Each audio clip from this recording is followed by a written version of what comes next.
Assalamualaikum warahmatullahi wabarakatuh. Perkenalkan, nama saya Yusno. Saya jurusan Teknik Elektro, Program Studi S1 Terapan Teknik Komputer dan Jaringan.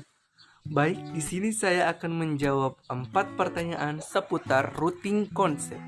Pertanyaan pertama yaitu bagaimana sebuah router meneruskan paket data ke jaringan.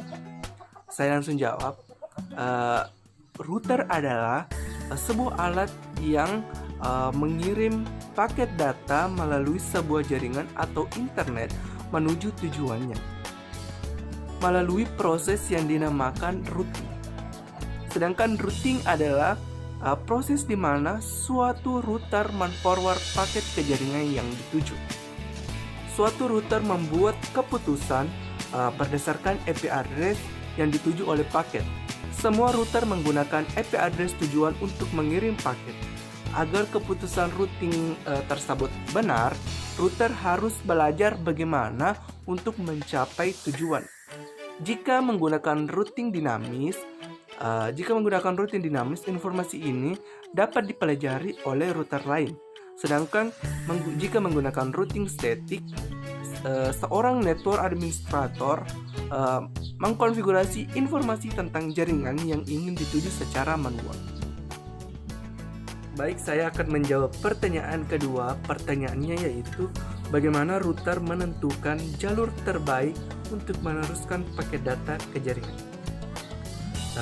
Di sini router akan melakukan tiga proses untuk menentukan jalur yang akan digunakan. Yang pertama yaitu router akan memilih rule routing dengan destination address yang paling spesifik. Ingat, destination address yang paling spesifik. Yang kedua yaitu router akan melihat nilai pada parameter distance. Di tiap rule routing, semakin kecil distance, maka rule itu yang akan digunakan oleh router. Yang terakhir yaitu jika terdapat beberapa rule routing dengan destination address yang sama dan juga distance yang sama, maka router akan memilih dengan random. Dan untuk contohnya, saya akan sematkan di samping video.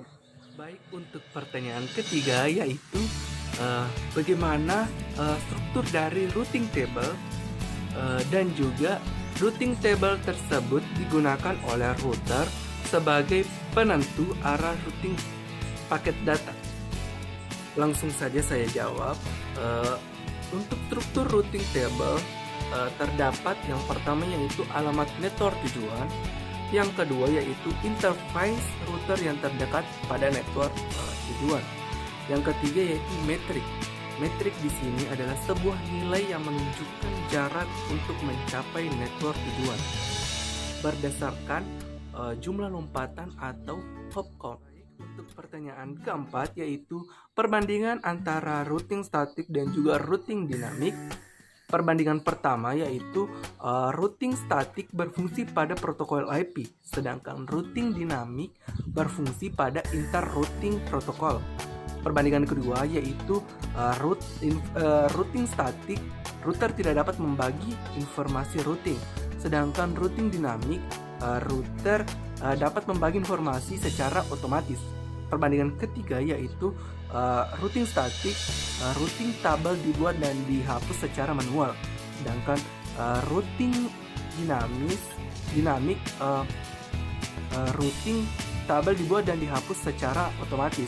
Perbandingan keempat, routing statik, Microsoft mendukung multi-home sistem seperti router, sedangkan routing dinamik, Microsoft mendukung RIP untuk IP dan IPX atau SPX. Yang kelima yaitu routing statik tidak menggunakan routing protokol, sedangkan routing dinamik menggunakan routing protokol yaitu RIP dan OSPF. Baik, itulah tadi beberapa materi seputar routing konsep. Semoga video ini berguna dan bermanfaat bagi teman-teman semua. Sekian, wassalamualaikum warahmatullahi wabarakatuh.